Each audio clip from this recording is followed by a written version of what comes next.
민주당이 야성을 되찾아가고 있습니다. 정말 기쁜 소식인데요. 무능한 경정부의 실태를 알리기 위해 민주당에서 장외투쟁을 나선다고 선언했습니다. 우리 윤주당, 오늘부터 벌벌 떨려 잠이나 잘 수 있을라나 모르겠습니다.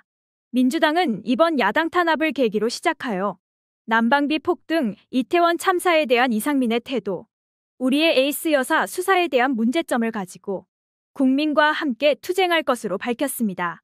윤주당아, 평화롭게 지내려던 이재명을 공격하면 역풍이 불어올 것이라는 것을 천공이 안 알려줬니? 오히려 잘 됐습니다. 끝까지 한번 가봅시다. 1월 28일 이재명 대표가 12시간 30분 동안 조사를 받았습니다. 극우 진영에서 이재명의 마지막 날이라며 호들갑 떨었지만 진짜 그냥 호들갑이었습니다. 검찰은 12시간 반 동안 대장동 의혹에 대해 그럴듯한 증거물 하나 내놓지 못했습니다. 결국 이재명 수사는 정치보복이었으며 아무것도 증명하지 못하는 검찰은 오히려 본인들이 위기에 빠졌습니다. 이제는 전 국민이 정의를 위한 수사가 아닌 탄압을 위한 거짓된 수사라는 것을 서서히 눈치채기 시작했습니다. 심지어 조중동 중 하나인 동아일보에서도 현 사태를 보고 오늘 사설을 통해 검찰에 대해 경고를 날렸습니다. 동아일보에서 이렇게 나올 정도이니 사실상 검찰과 윤주당의 패배가 확실화된 것입니다. 꼴 좋습니다. 거짓 수사로 야당은 탄압하려 한 것은 말도 안 되는 정치입니다. 하는 짓이 꼭 다카키 마사오 같습니다. 오늘자 조중동 사설 끝 부분을 잠깐 들려드리겠습니다. 법이 허용하는 범위 내에서 이 대표 관련 혐의의 명백한 근거를 밝혀야 공소장을 통해 검찰에 유리한 여론을 조성하려 한다는 의심을 지울 수 있다. 이 대표도 진술을 피하려고만 하지 말고 실체 규명에 더 적극적인 자세를 보일 필요가 있다. 정치 공방은 진상 규명에 아무 도움이 안 된다. 정치권과 검찰 모두 뚜렷한 증거로 말해야 한다라며 사실상 검찰에 대해 경고를 날렸습니다. 검찰 후기 함께 들어보도록 합시다. 검찰의 행각이 참으로도 어이가 없더군요. 구독, 좋아요는 봄의 뉴스에게 큰 힘이 됩니다. 어제 조사 과정에 대한 여러분들의 궁금증이 좀 있으실 텐데 제가 여러분들이 보도한 내용과 또 어제 있었던 일들을 종합해서 보니 시간을 끌어서 재소환의 명분을 만들려고 했던 게 분명한 것 같습니다. 제가 한 가지 확인을 해드리면 제가 조사를 하고 난 다음에 이제 조서 페이지 수를 보니까 199페이지였습니다.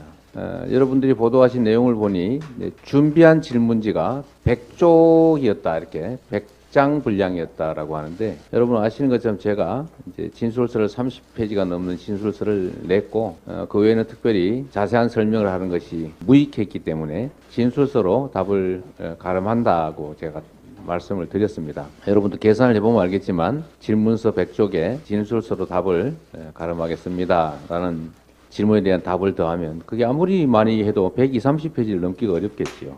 근데 이미 199쪽에 이르는 조서를 작성을 했는데 오후 늦게부터 질문이 중복되기 시작했습니다.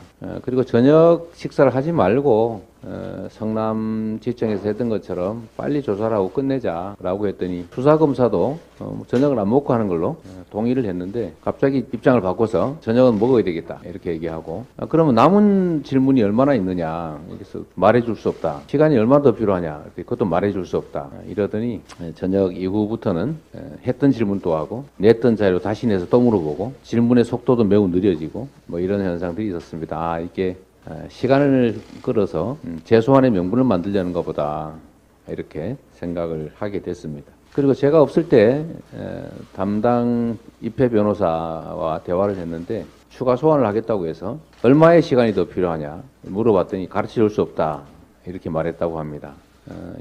본래 여러분 아시다시피 예정 조사 시간이 얼마 정도다 이렇게 되게 알려줍니다. 근데 저에 관한 사건에 대해서는 저에게도 남은 신문 분량, 소요 시간 이런 걸 계속 알려주지 않고 있었던 걸로 보면 추가 소환에 목표를 두고 사실상 충분히 신문을 완료할 수 있음에도 불구하고 시간을 일부러 끌어서 추가 소환이 필요하다는 명분을 만들었던 것으로 판단이 됩니다. 저는 이게 검찰권 남용의 대표적 사례라고 생각합니다. 소환을 하는 목적이 진실을 규명해서 어떤 결론을 내려는 게 아니라 결론을 내놓고 시간을 끌고 그 결론에 짜맞추기 위해서 사건 내용을 왜곡하고 그리고 수사 자체가 아니라 모욕을 주기 위한 또 국민적 의구심을 만들어내기 위한 정치 행위를 한 것이다. 검찰의 정치적 중립 의무를 완벽하게 어긴 것이다.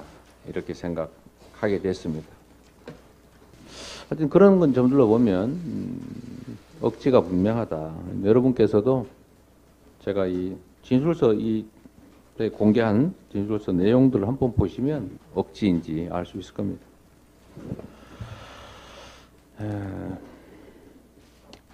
저는 지금 우리 대한민국이 검사의 나라로 바뀌어가고 있다고 생각합니다.